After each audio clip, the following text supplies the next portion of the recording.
Hello, my name is Brian Stuppy. I'm an astrologer in Santa Fe, and I want to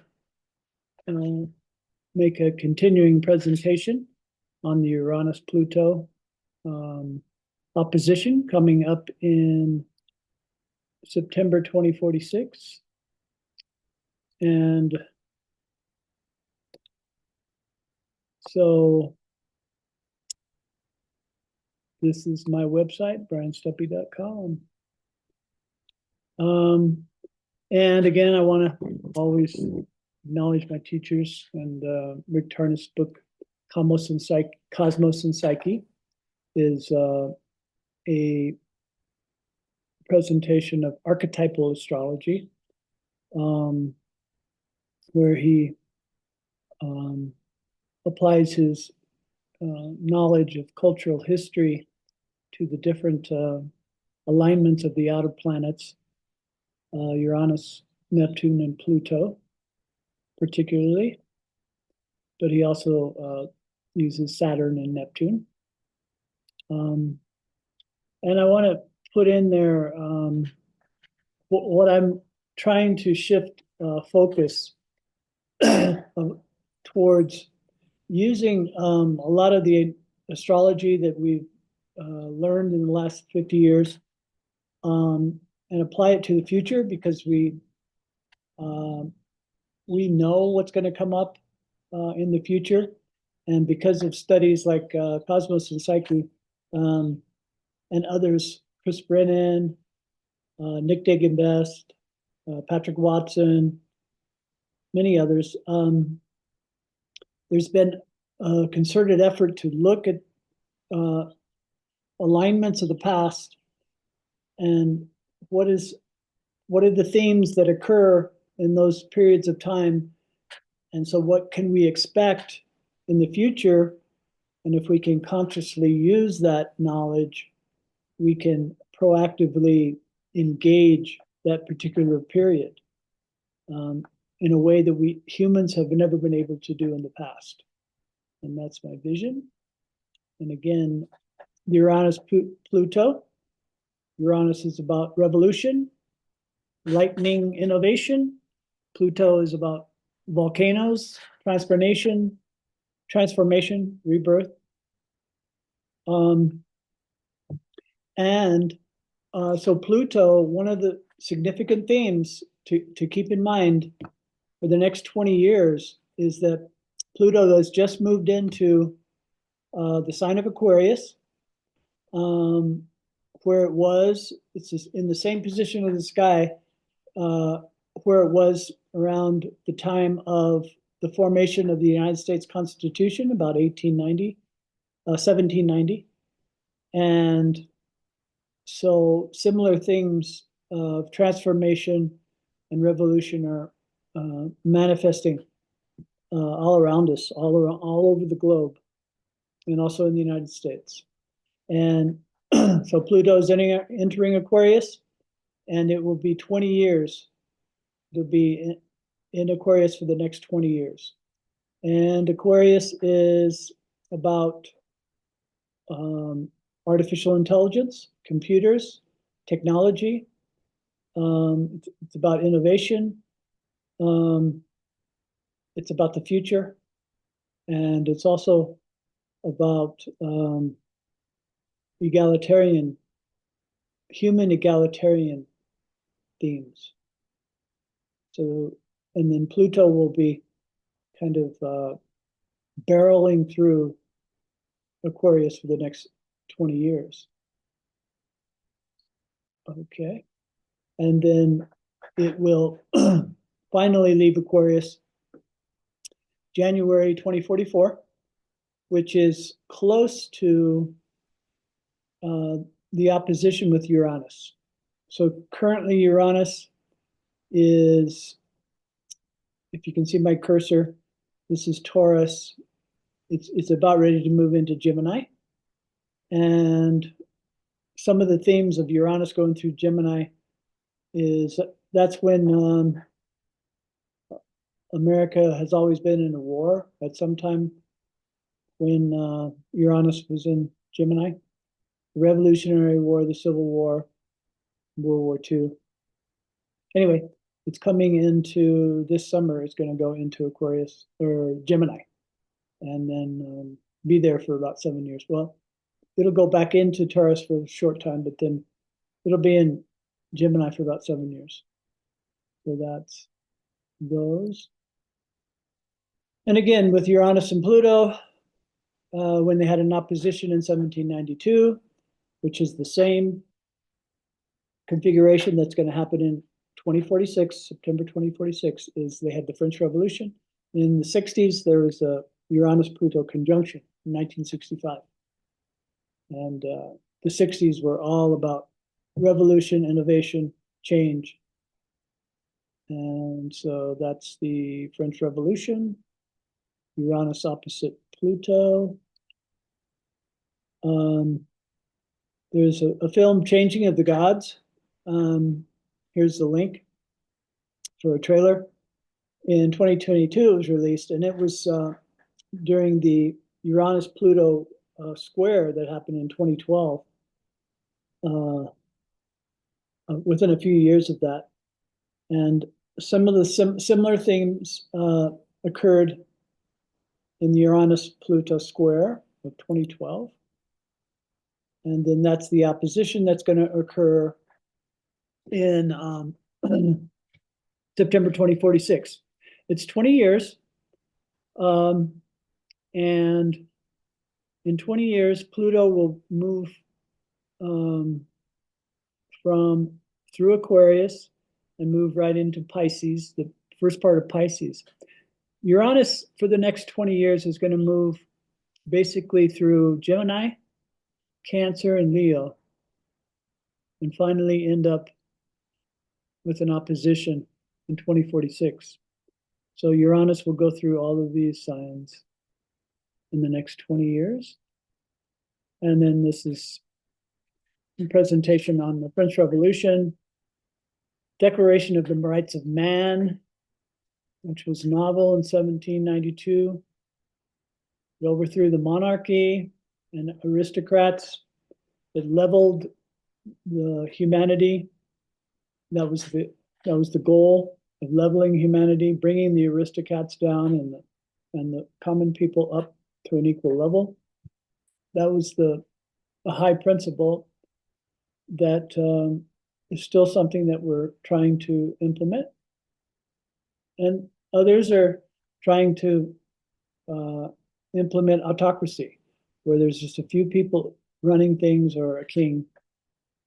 And so the French Revolution, early articulations of equality, liberty, and fraternity. The 60s, again, civil rights movements, women's rights movements,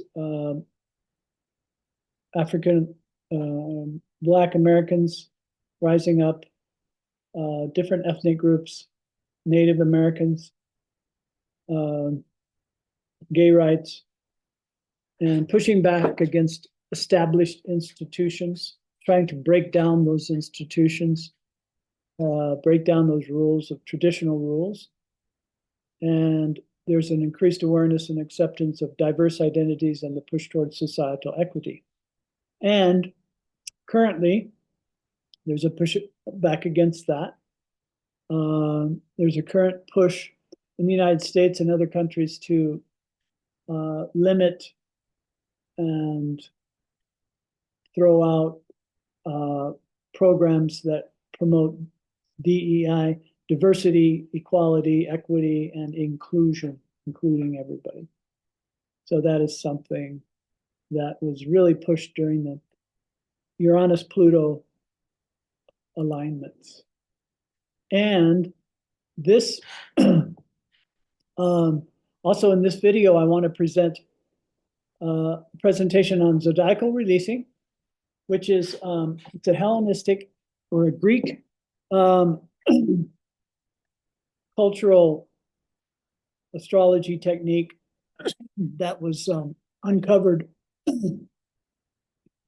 in Project Hindsight in the 1990s. And it was lost since that time. And it was around the time of Christ, 100 AD, and Valens, the astrologer Valens, we think he was in Alexandria in Egypt, where a lot of Hellenistic culture manifested. It was uncovered in Project Hindsight, translation project. And what Zodiacal Releasing is about is Time Lords, which is, it's found that at certain periods of time, different planets are activated. Sun, Moon, Mercury, Venus, Mars, Jupiter, Saturn. At certain points in time, their significations are activated, and that's why we call them Time Lords. And Zodiacal Releasing will lay out a person's life in chapters based on which Time Lords are active at certain times. So it can give a whole picture of your life, and it give you a chance to look at what's happening and significations that might happen, what's happened to you in the past, to give you perspective on how your life has gone, what's happening now, and what is going to happen in the future. So much of astrology is about that, putting things in perspective and not taking everything so personally and taking on the burden of everything in your life. And so that's Zodiacal Releasing. And so I wanted to go over a little bit of the Zodiacal Releasing for Donald Trump. So Zodiacal Releasing is based on the sun and the moon. And there's a calculation where they determine a certain point in the chart based on where the sun and the moon is. And they call the part of fortune. This is the X in the circle, if you can see that. So Donald Trump's part of fortune is in Aquarius, and so with Zodiacal Releasing, the significant they call them peak periods of a person's life are the angular signs from the part of fortune, which would be angular is like where a cross is formed. This is the seventh house. The first house is actually in a chart is an angular house. So these houses are called pivots, or times when there's more action happening in the angular houses. And so with Donald Trump, his peak periods are going to be in Aquarius, Taurus, Scorpio, and Leo. And this is a layout of his periods. Level 1 periods are the most extensive, the longest ones. You can see how when he was born, he was in a Pisces period for about 20 years. No, but it's ruled by Jupiter, so it's a 12-year period. Aries is Mars, which is a 15-year period in 1958. Taurus is an 8-year period because it's Venus. Gemini is a 20-year period because it's ruled by Mercury. Cancer is ruled by the moon, 25-year period. And now, actually, if you can see, on February 20th, April 20th, 2025, so this is April the 9th. In 11 days, Donald Trump is moving into a Leo level 1 period, which is a peak period. And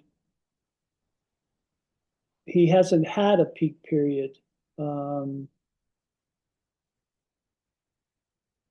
since 1973. That was Taurus. Anyway, that was Venus. So Leo is the sun. So if we go back to his chart, we see he's going to have Leo.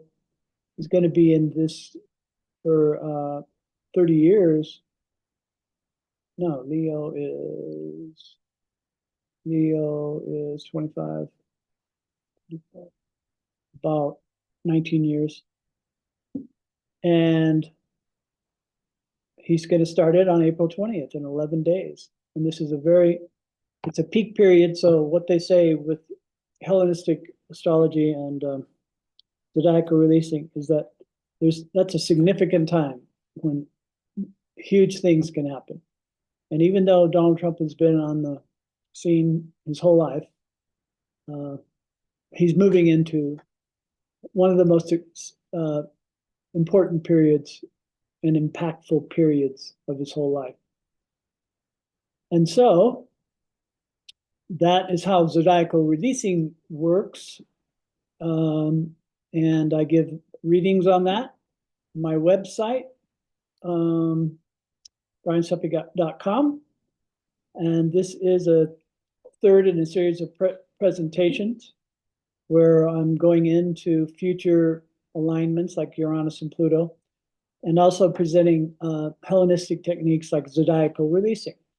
So please go to my website and hope to see you when you book a reading. Thank you very much.